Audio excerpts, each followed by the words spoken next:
Hello, my beautiful rainbow people. Welcome back to the Pot Smoker's Bible. My name is Zion.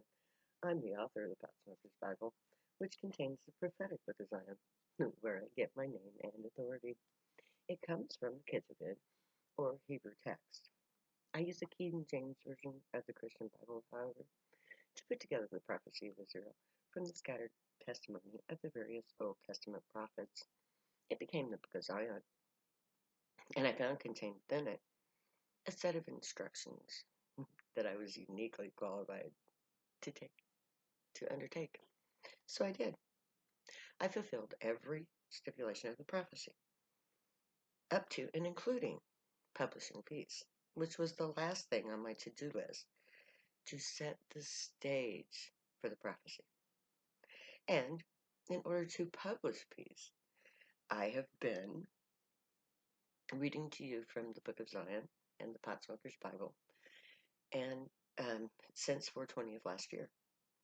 Tomorrow will be the first anniversary of the Pot Smoker's Bible channel.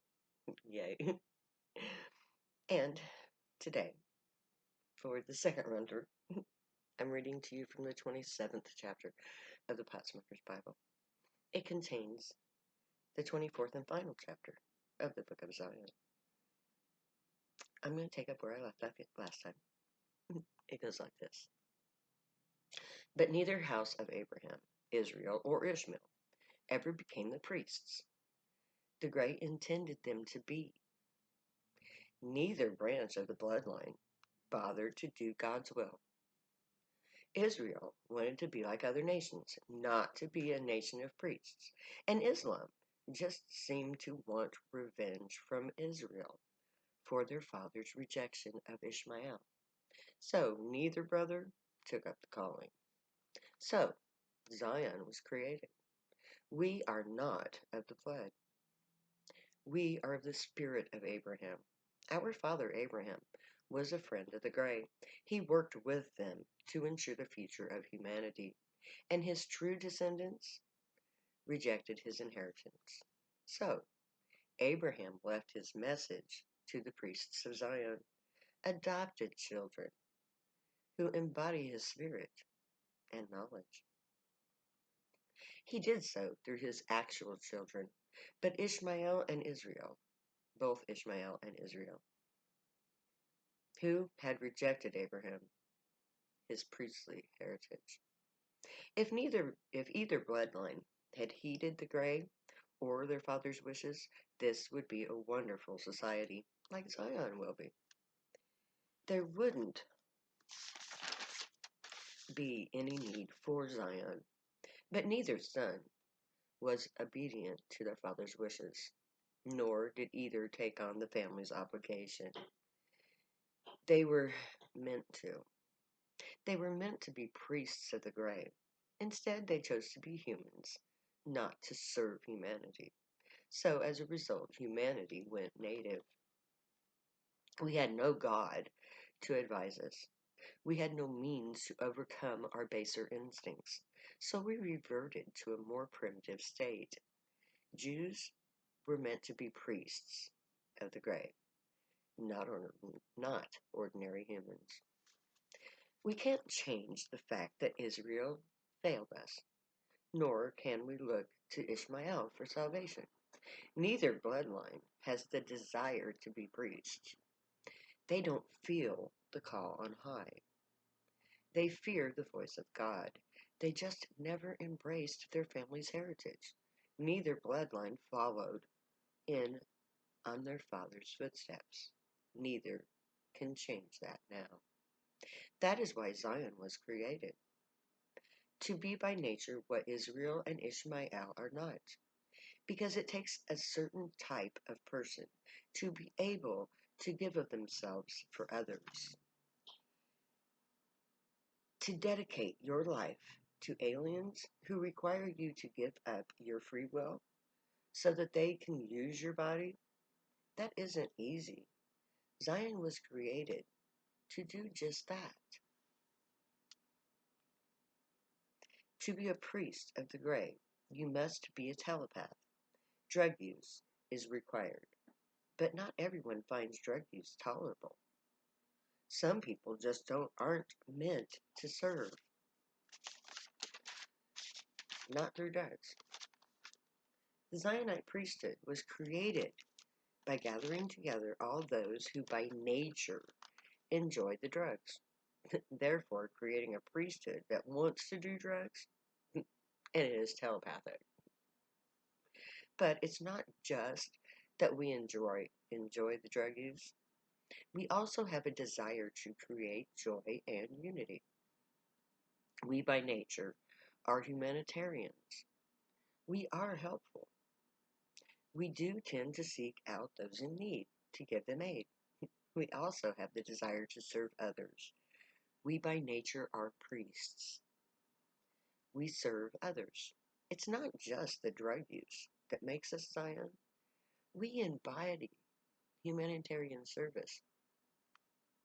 And it is our job to do what Ishmael never considered and what Israel rejected. We are to serve humanity. We are the voice of the gray. We speak God's words. We will be trained to use our abilities to provide for the needs of all humans. Ishmael never thought to take up the priestly duties. Israel refused to do so.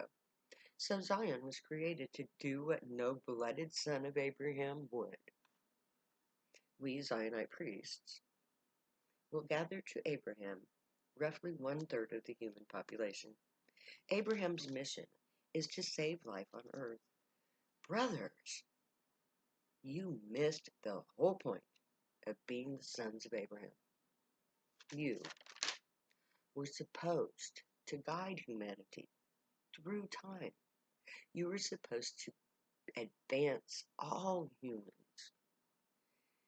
And you were supposed to serve humanity. But instead, you rejected your heritage. You are descended from the high priest of the gray. Our father Abraham was given the knowledge of the pre-flood priesthood. He was a true priest. He embodied the God. He didn't pay lip service. He was the lips that spoke the words of God. That was your true heritage, to embody God, to be priests of gray. So we, who are the embodiment of the priesthood, will now take our rightful place in the family of Abraham. We will take in robes of the priesthood. We will embody the gray for humanity. We will give aid to all who seek us. We will take up the ancient right of priests.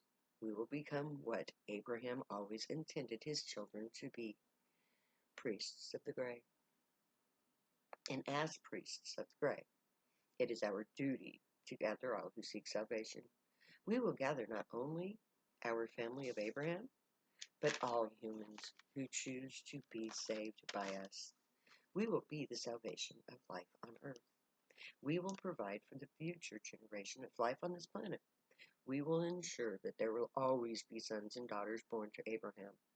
We will prepare a mountain ark system that will ensure the survival of not just humans, but other life forms on earth as well. True priests respect all life. We as true priests will safeguard all life on earth. So we priests of Zion will gather together all humans who are able to see the truth of prophecy. The gray always intended to save us, not just the descendants of Abraham. Abraham's family was meant to save not themselves. There can be no infidel, nor can there be a non-Jew. All humans are the children of God. All descendants of Abraham are obligated by blood to serve all humanity. We saved them, all of them. That will let us.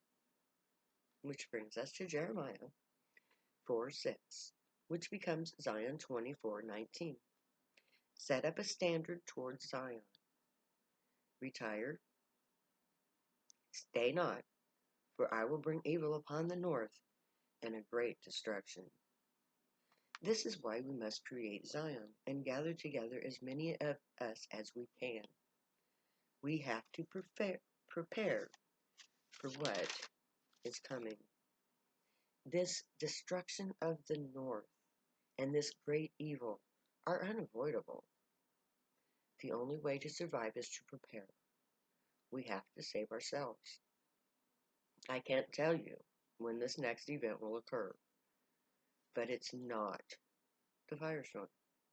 This is a localized event in the north. It will be in itself twofold, an evil and a great destruction. The evil will no doubt be the exodus of Zion, will lead to the exodus of Zion. This event is diabolical. To have the majority of the labor force just leave, that is truly an evil act to those they leave behind, that is. But it's not the great destruction. It's only the north that is involved. The great destruction is of a great northern country brought about from the sides of the earth. That pretty much rules out Yellowstone. If Yellowstone blew, the entire world would suffer from it, and there would be a volcanic winter. Our future destruction on the global scale is by fire, not by ice. So the great destruction of the North won't be Yellowstone. I'm pretty sure that the evil will be the chaos ensued by the departure of the Zionites to the Rocky Mountain states. That mass exodus will break down a lot of America's industrial base. There just won't be workers to maintain the economy. America as a world power will cease to exist. America was a nation, as a nation is doomed by the Zionite exodus. But that won't be the great destruction. That will spell the true end of our northern domination in world affairs. I'm tending towards the collapse of the Ogallala Aquifer. That would be a giant northern destruction. It would also fit other verses. The great noise, the shaking of the earth, the need to be encased in a mountain, the collapse of the Ogallala, would be heard and felt around the world. As the foreknowledge of it gives to us by the prophets, makes it an event that is tied to the grave. Their knowledge of its imminent occurrence is an awe-inspiring fact. We will go into the caves of rocks in fear and majesty. The event is fearful. The knowledge of the grave in its regard is monumental proof of their truth and intent. They are telling us this is about to happen. Be prepared. Another reason I believe that the Ogallala possesses a real threat is the oracles of the 1990s. The Gray showed many people maps of America that showed the Great Lakes as part of a sea channel that separates the Rockies from the current eastern states. Only Ogallala could do that. Only the collapse of the roof of the aquifer could cause the Gulf of Mexico to be connected to the Great Lakes. The Ogallala Aquifer covers part of Texas, westernmost part, Oklahoma, where they are fracking the fuck out of the state, pretty much all of Kansas, most of Nebraska, and a little bit of South Dakota. In the future maps, these states are underwater. Everything from the foothills of the Rockies to the Ohio Valley is a giant ocean channel. No Iowa, no Missouri, no Arkansas, no Louisiana, no Texas, no Oklahoma, no Kansas, no Nebraska, and just part of South Dakota. So, the evidence of the 1990s logically coincides to my theory. It's where my theory comes from. So, I am going to end there for today. So may the Grey watch over you, guide you, protect you, and keep you from all harm. May they teach you right from wrong, and may you be worthy of them. May your thoughts, words, and deeds reflect truth, good, and light, the unicorn way. Find your joy and pursue it, and make that your field choice when we get to Camp Zion.